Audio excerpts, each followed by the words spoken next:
Hi friend, तो कैसे हो आप फ्रेंड। आपका वर्षा टेक्निकल स्टडी पॉइंट पर स्वागत है। इस वीडियो में 2016 के इलेक्ट्रीशियन ट्रेड के जो थ्योरी के पेपर को हम सॉल्व करेंगे। तो फ्रेंड बने रहिएगा वीडियो के अंत तक। और वीडियो को स्टार्ट करने से पहले आपसे एक छोटी सी रिक्वेस्ट है, अभी तक आपने अगर चैनल को सब्सक्राइब नहीं किया तो चैनल को सब्सक्राइब कीजिए, साथ में बेल आइकन को दबा दीजिएगा और दोस्तों वीडियो को लाइक कर दीजिएगा। तो फ्रेंड इस वीडियो का पहला क्वेश्चन है, ऑसिलोस्कोप का प्रयोग क्या दर्शाने के लिए नहीं किया जा सकता, बताइए। फ्रीक्वेंसी, पीक सिग्नल वोल्टेज, ऊर्जा, वेव का आकार। तो कौन सा ऑप्शन सही होगा बताइए। जो हमारा ऑसिलोस्कोप होता है, यानी जो बात कर रहे हैं CRO की, काय की CRO की, CRO, इसकी जो फुल फॉर्म होती है फ्रेंड वो होती है कैथोड रे ऑसिलोस्कोप। तो बताइए इससे हम क्या नहीं दर्शा सकते। तो फ्रेंड इसमें अगर आप ये सी ऑप्शन लगा रहे हैं फ्रेंड तो बिल्कुल सही लगा रहे हैं। ऊर्जा, हम फ्रिक्वेंसी, पीक सिग्नल वोल्टेज और वेव आकार की जो है फ्रिक्वेंसी को दर्शा सकते हैं, लेकिन ऊर्जा को नहीं दर्शा सकते। तो फ्रेंड इसका सी ऑप्शन बिल्कुल सही है।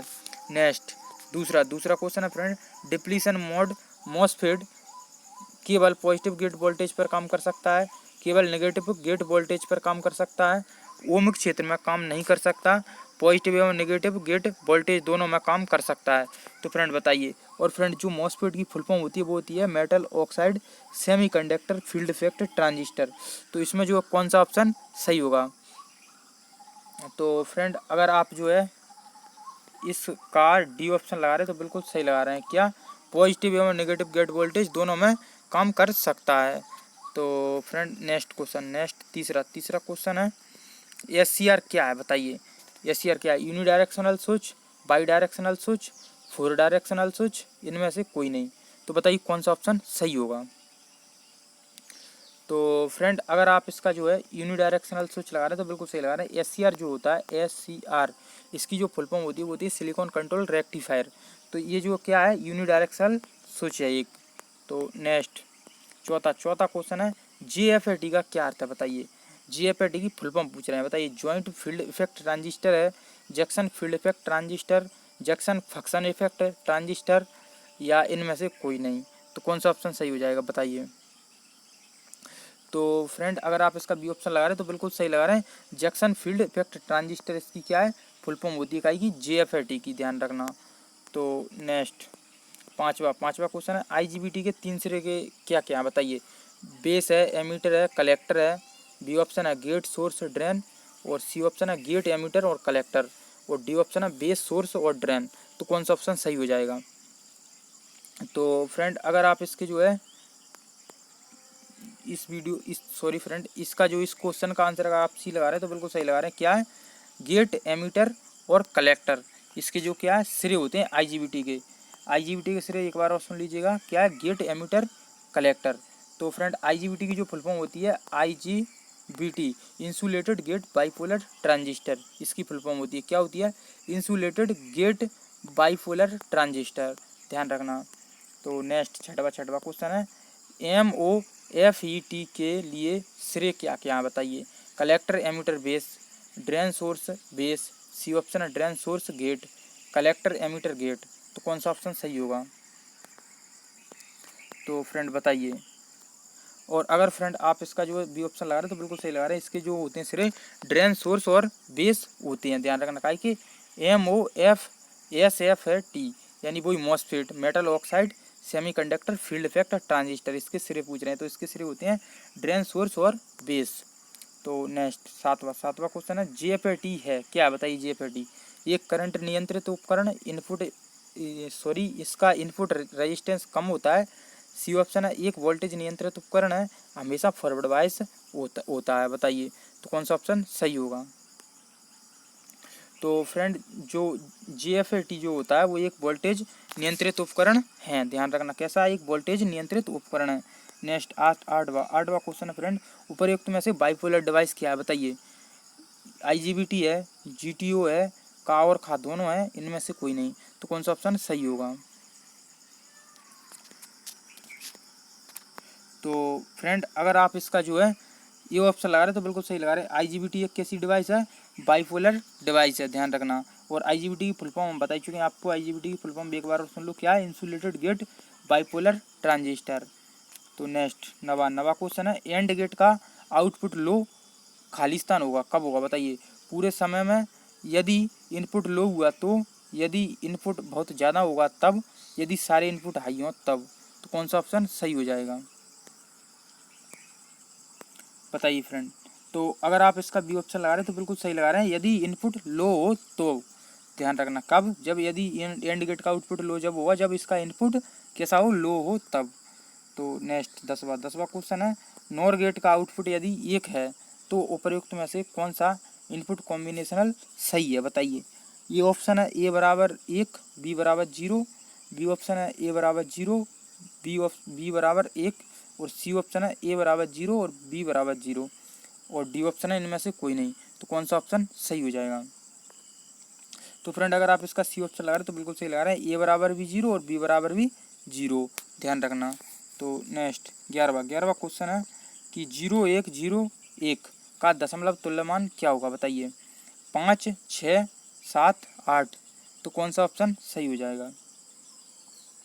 तो फ्रेंड अगर आप इसका जो है ये ऑप्शन लगा रहे हैं तो बिल्कुल सही लगा रहे हैं। क्या, अगर आप ये ऑप्शन लगा रहे हैं तो बिल्कुल सही लगा रहे हैं। 5 होगा इसका। 5 कैसे होगा, 0 1 0 1। इसको हम सीधा सीधा क्या करते हैं, 1 × 2 की घात 0, इस प्रकार से ये 0 × 2 की घात 1, और इस प्रकार से चले जाते हैं। तो क्या होगा, सीधा सीधा यहाँ से 1 निकल के आ जाएगा और यहाँ से कितना 4 निकल के आ जाएगा।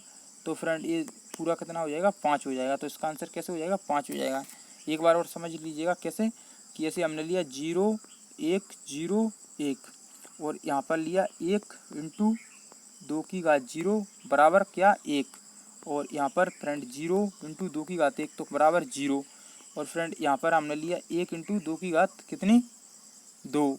तो फ्रेंड 2 की घात 2 कितनी हो जाएगी 4, और यहाँ पर भी वो 0। तो इस 0 का तो कोई मतलब ही नहीं है क्योंकि 0 आती है। तो यहाँ पर 2 की घात 4 हो गई और यहाँ कितना 1। तो 4 यहाँ पर, सॉरी फ्रेंड, यहाँ 2 की घात 2 हो गई तो यहाँ पर कितना हो गया 4 हो गया। तो फ्रेंड 4 और 1 5 हो जाएंगे। तो इस प्रकार से इसका आंसर 5 हो जाएगा। तो नेक्स्ट 12वां क्वेश्चन है, फुल अदर से क्या संदर्भ है बताइए। सीक्वेंशियल सर्किट है या combinational circuit, combinational circuit feedback के साथ, इनमें से कोई नहीं। तो कौन सा ऑप्शन सही हो जाएगा। तो फ्रेंड अगर आप इसका जो है बी ऑप्शन लगा रहे हैं तो बिल्कुल सही लगा रहे हैं। क्या है, कॉम्बिनेशनल सर्किट है ये, क्या एक जो है कॉम्बिनेशनल सर्किट। तो नेक्स्ट 13वां क्वेश्चन है, सार्वजनिक इमारतों में आमतौर पर कौन सा वायर सिस्टम लगाया जाता है बताइए। तो क्लीट वायरिंग है तुम्हारी, या कोक्सिंग केपिंग वायरिंग, या ये सॉरी फ्रेंड ये केसिंग केपिंग है, लिखने में मिस्टेक हो गई। और तीसरा ऑप्शन है CTC वायरिंग, चौथा ऑप्शन है कंड्यूट वायरिंग। तो कौन सा ऑप्शन सही हो जाएगा। तो फ्रेंड जो सार्वजनिक स्थान होते हैं या इमारतें होती हैं, ऑप्शन होती हैं, उनमें हम कौन सी कंड्यूट वायरिंग करते हैं। तो इसका डी ऑप्शन बिल्कुल सही होगा। नेक्स्ट 14वां क्वेश्चन है, DC जनरेटर से उत्पन्न होने वाले EMF खाली स्थान प्रभावित EMF बताइए कैसा, गतिहीन, गतिशील, मैग्नेटिकली या इलेक्ट्रोस्टैटिकली। तो कौन सा ऑप्शन सही हो जाएगा। तो फ्रेंड अगर आप इसका सी ऑप्शन लगा रहे, सॉरी फ्रेंड बी ऑप्शन लगा रहे तो बिल्कुल सही लगा रहे, कैसा होगा, गतिशील होगा।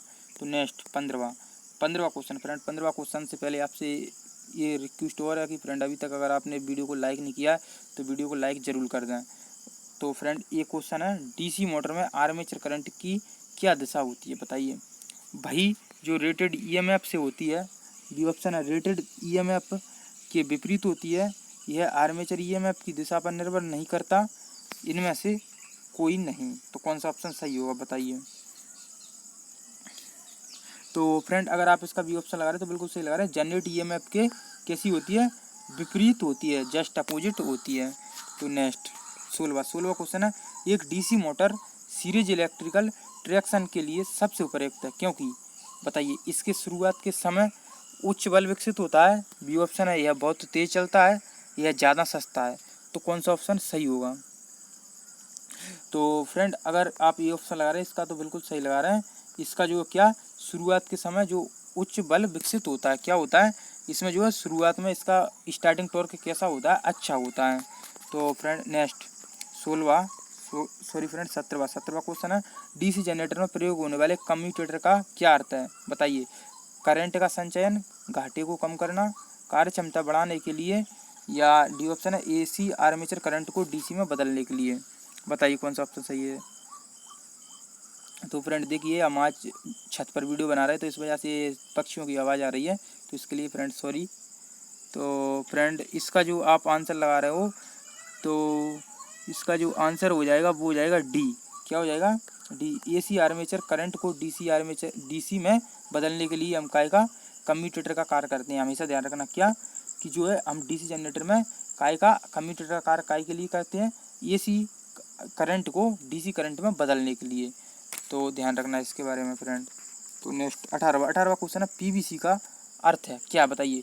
पॉलीविनाइल क्लोराइड है और पोस्ट वार्निश कंडक्टर, प्रेस्ड एवं and burnished cloth, positive voltage conductor.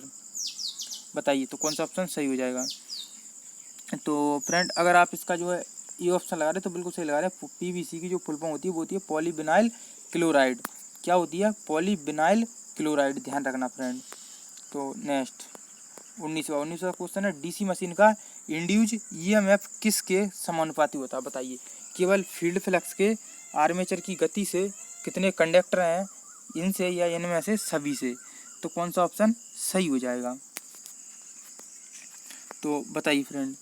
तो अगर आप इसका जो है डी ऑप्शन लगा रहे हैं फ्रेंड तो बिल्कुल सही लगा रहे हैं, इनमें सभी पर। यानी जो डीसी मशीन में जो ईएमएफ पैदा होता है वो सब पर निर्भर करता है। इन पर कौन का काय पर? फील्ड फ्लक्स पर भी और आर्मेचर की गति पर भी और कितने कंडक्टर हैं इन पर भी निर्भर करता है। तो नेक्स्ट 20वां क्वेश्चन है, डीसी मशीन का योग किस चीज़ का बना होता है? बताइए। तांबे का, कार्बन का, कास्ट आयरन का, सिलिकॉन स्टील का। तो काय का बना होता है? तो अगर आप इसका जो है सी ऑप्शन लगा रहे हैं तो बिल्कुल सही लगा रहे हैं, कास्ट आयरन का बना होता है। ध्यान रखना जो डीसी मशीनें होती हैं उनका योग काय का बना होता है? कास्ट आयरन का। तो नेक्स्ट 21वां क्वेश्चन है, एक अलग से उद्दीपित डीसी जनरेटर का फील्ड किससे जुड़ा होता है? बताइए। आर्मेचर के साथ एक सीरीज में, आर्मेचर के आर पार, भारी सप्लाई सोर्स से, इनमें से कोई नहीं। तो कौन सा ऑप्शन सही हो जाएगा? बताइए। तो फ्रेंड जो है आप अगर 21 का सी लगा रहे हैं तो बिल्कुल सही लगा रहे हैं, सी ऑप्शन इसका बिल्कुल सही है, भारी सप्लाई सोर्स से। कैसे? भारी सप्लाई सोर्स से। नेक्स्ट 22वां क्वेश्चन है, आर्क वेल्डिंग में इनमें से कौन सा जनरेटर प्रयोग किया जाता है? बताइए। शंट जनरेटर है, सीरीज जनरेटर है, cumulative compound generator, differential compound generator. तो बताइए जो हमारी आर्क वेल्डिंग होती है उसमें कौन सा जनरेटर यूज किया जाता है? तो फ्रेंड अगर आप इसका डी ऑप्शन लगा रहे हैं तो बिल्कुल सही लगा रहे हैं, कौन सा जनरेटर यूज करते हैं हम? Differential compound generator. तो नेक्स्ट 23वां क्वेश्चन है, डीसी मोटर के आर्मेचर को स्थानांतरित क्यों किया जाता है? बताइए। भार कम करने के लिए, इंडक्टर को कम करने के लिए, एडी करंट के घाटे को कम करने के लिए, या स्टेरिस घाटे को कम करने के लिए। सॉरी फ्रेंड बोलने में मिस्टेक वही, यहाँ पर जो है स्तरित क्यों किया जाता है, या डीसी मोटर के आर्मेचर को स्तरित क्यों किया जाता है? स्तरित का मतलब होता है फ्रेंड यहाँ पर उसे कैसा लेमिनेटेड क्यों किया जाता है? तो बताइए। तो फ्रेंड अगर आप इसका जो है सी ऑप्शन लगा रहे हैं तो बिल्कुल सही लगा रहे हैं, एडी करंट के घाटे को कम करने के लिए, यानी एडी करंट लॉस होते हैं उसके लिए हम इसे कैसा स्तरित करते हैं। ये एक हिंदी शब्द है फ्रेंड, और क्या है ये स्तरित का मतलब होता है लेमिनेटेड। तो नेक्स्ट 24वां क्वेश्चन है, वेव वाइडिंग आर्मेचर के समांतर वेव वाइडिंग में जो है आर्मेचर के समांतर पथों की संख्या क्या होती है? बताइए। देखिए फ्रेंड आप देख सकते हैं कि ये जो क्वेश्चन कितने टफ भाषा में आ रहे हैं, तो आप ध्यान रखना फ्रेंड, इस भाषा को समझने की कोशिश करना। क्या है ये? वेव वुड आर्मेचर के समांतर में पथों की संख्या क्या बता रहा है, ये ऐसे लिख रहा है तो कुछ समझ से बाहर है फ्रेंड। तो इसको हम सीधा सीधा पढ़ेंगे। क्या? वेव वाइडिंग में आर्मेचर में समांतर पथों की संख्या क्या होती है? सीधा सीधा। तो बताइए। मशीन में जितने खंभे हैं उतने ही 2 के बराबर, खम्भों की गिनती पर निर्भर नहीं करती, कम्यूटेटर सेगमेंट की गिनती के बराबर, और डी ऑप्शन है आर्मेचर कंडक्टर की गिनती के बराबर। तो कौन सा ऑप्शन सही हो जाएगा? बताइए। तो फ्रेंड बोल हुआ क्वेश्चन है और इसका जो आंसर हो जाएगा वो हो जाएगा बी ऑप्शन, बिल्कुल सही है। क्या हो जाएगा? बी ऑप्शन है। इसमें जो है 2 के बराबर, खम्भों की गिनती पर निर्भर नहीं करती है।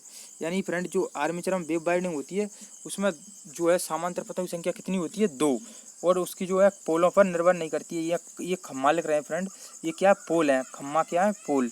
हम पोल कहते हैं इंग्लिश में, लेकिन ये हिंदी में लिख रहे हैं खम्मा। तो फ्रेंड इसमें जो वेव वाइडिंग होती है उसमें हमेशा समांतर पथों की संख्या कितनी होती है? 2 होती है। और लैप वाइडिंग में कितनी होती है? जितने खम्मा होते हैं यानी जितने पोल होते हैं उतने ही समांतर पथ होते हैं। और फ्रेंड इस वीडियो का आखिरी क्वेश्चन है, कि डीसी मोटर की गति बढ़ने पर क्या होता है, बताइए।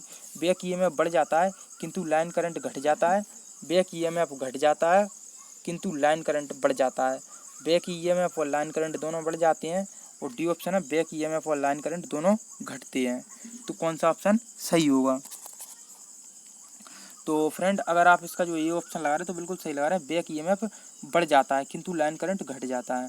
और फ्रेंड इस वीडियो में जो है 25 क्वेश्चन है फ्रेंड, और 25 क्वेश्चन इस एक वीडियो और बनाई है हमने उसमें है। तो फ्रेंड उस वीडियो की लिंक आपको इसके डिस्क्रिप्शन में मिल जाएगी, तो आप वहाँ जा करके उस वीडियो को भी ज़रूर देख लें। और फ्रेंड वीडियो देखने के लिए धन्यवाद।